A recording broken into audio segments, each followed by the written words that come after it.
सुप्रभात बच्चों, मैं कौशल्या कुमारी, टीजीटी इकोनॉमिक्स, गांधी स्मारक +2 हाई स्कूल रामगढ़। आज हम क्लास 10th का अध्याय 2 जिसका नाम है भारतीय अर्थव्यवस्था के क्षेत्र, उसका अध्ययन करेंगे। तो बच्चों, सबसे पहले हम ये जान लेते हैं कि अर्थव्यवस्था का जो क्षेत्रक है वो है क्या। अर्थव्यवस्था का क्षेत्रक कहते किसे हैं? तो अगर हम दैनिक क्रिया जो हमारी होती है उसमें अगर आसपास अगर हम नज़र दौड़ाएं तो हम देखते हैं कि जो अलग अलग लोग हैं वो अलग अलग गतिविधियों में कार्यरत हैं। जैसे मान लीजिए अगर एक शिक्षक है तो स्कूल में बच्चों को पढ़ा रहे हैं, व्यापारी है तो अपने व्यापार कार्यों में लगे हुए हैं, किसान है तो वो अपने खेती की क्रिया में लगा हुआ है। मतलब विभिन्न लोग जो है वो विभिन्न आर्थिक गतिविधियों में लगे हुए हैं। और ये जो गतिविधियां हैं उनमें से कुछ गतिविधियां कोई वस्तुओं का उत्पादन करती है, तो कुछ गतिविधियां जो है वो सेवाओं का सृजन करती है। और ये जो गतिविधियां हमारे चारों तरफ जो संपादित होती है वो ऐसा नहीं है कि जब हम नज़र दौड़ाएं उसी समय वो संपादित होती है, बल्कि वो हर समय संपादित होते रहती है। तो ये जो गतिविधियां हैं हमारे जो आसपास होती रहती है उनको कुछ महत्वपूर्ण मानदंडों के आधार पर कई समूहों में बांट दिया जाता है।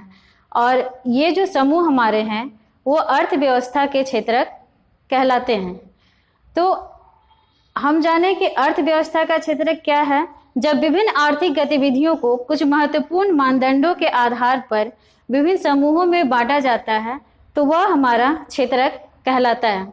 हमारे देश भारत में हमारी जो भारतीय अर्थव्यवस्था है उसे भी कुछ महत्वपूर्ण मानदंडों के आधार पर अलग अलग क्षेत्रों में बांट दिया गया है।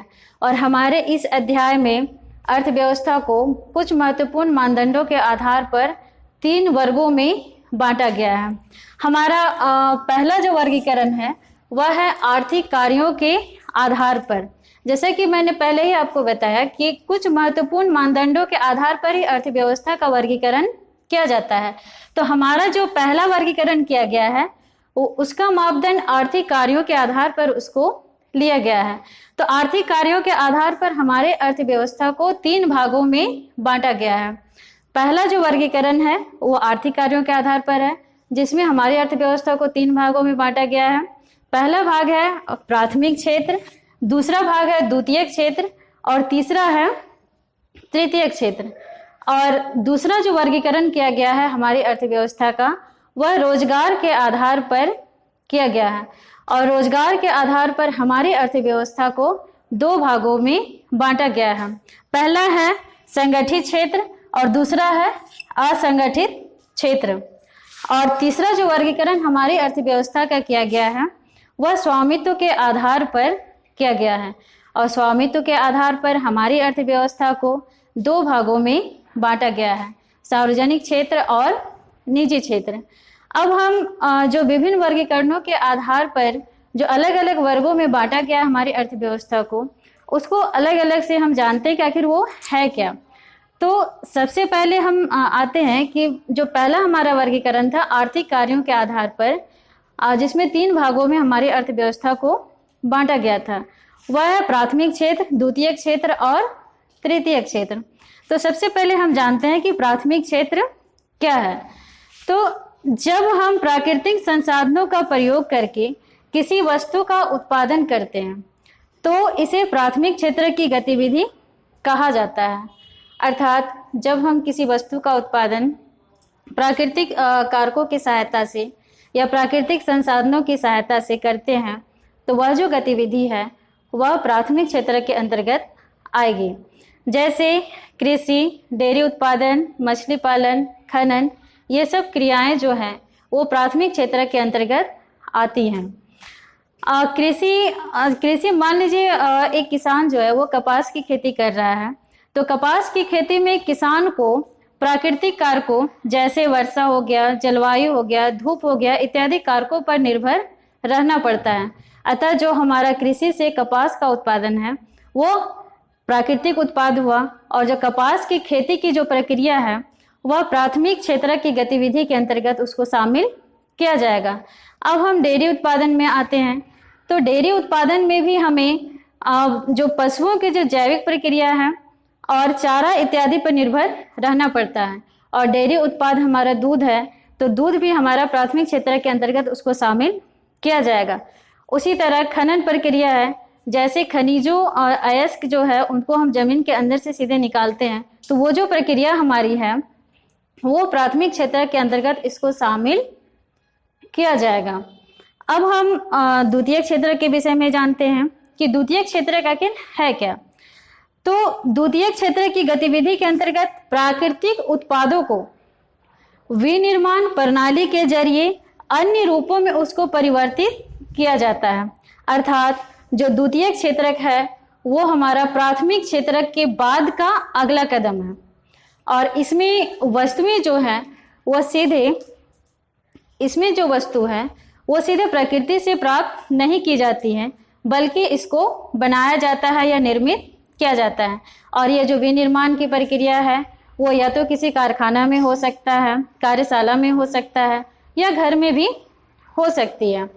अब इसका उदाहरण के एग्जाम्पल की तरह से हम लोग समझते हैं कि मान लीजिए जो कपास की खेती हम किए वो तो हमारा प्राथमिक क्षेत्र के अंतर्गत आता है, लेकिन कपास की खेती से कपास का जो रेशा हमें प्राप्त हुआ उससे हम सूत काटते हैं और उससे हम कपड़ा किसी कारखाने में, मिल में बनाते हैं, तो वो द्वितीय क्षेत्र के अंतर्गत हमारा आ जाता है।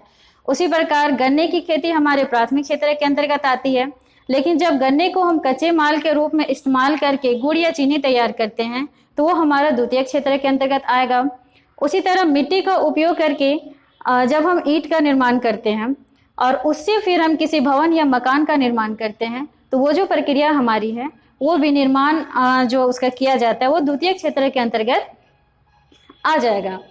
तो जैसे कि हमने पहले ही आपको बताया कि द्वितीय क्षेत्र जो है वो प्राथमिक क्षेत्र के बाद का अगला कदम है, और इसमें जो भी प्रक्रिया होती है इसमें उद्योगों की प्रधानता होती है, इसलिए द्वितीय क्षेत्र का एक और नाम दिया गया है औद्योगिक क्षेत्र, इसे पुकारा जाता है या बोला जाता है।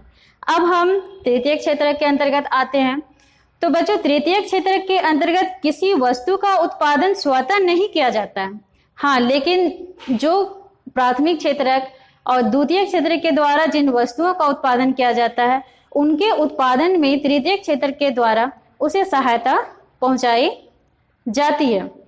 मान लीजिए प्राथमिक क्षेत्र द्वारा किसी वस्तु का उत्पादन किया गया या द्वितीय क्षेत्र द्वारा किसी वस्तु का निर्माण किया गया, तो उस वस्तु को हमारा खुदरा विक्रेता हुआ या क्रेताओं तक पहुंचाने के लिए हमें बसों की आवश्यकता पड़ेगी, ट्रेनों की आवश्यकता पड़ेगी, तो ये सब परिवहन की हमारी आवश्यकता पड़ती है।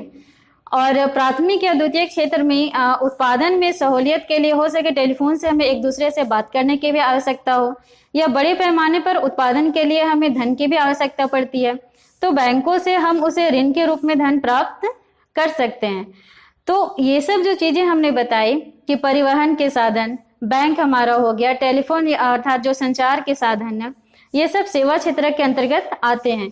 ये जो हमारा बैंक हो गया, संचार के जो साधन हमारे हो गए या परिवहन हो गया, इनसे डायरेक्ट किसी वस्तु का उत्पादन नहीं हुआ, लेकिन ये प्राथमिक एवं द्वितीय क्षेत्र के द्वारा जो उत्पादन किया गया है उसमें इसने मदद पहुंचाई। और चूंकि इसमें किसी वस्तु या स्वतः उत्पादन तो नहीं होता है, लेकिन इसमें सेवा का सृजन होता है, इसलिए इस क्षेत्र को सेवा क्षेत्र भी कहा जाता है। और नेक्स्ट क्लास में बच्चों अब हम संगठित और असंगठित क्षेत्र और इसके साथ ही निजी और सार्वजनिक क्षेत्र के बारे में जानेंगे।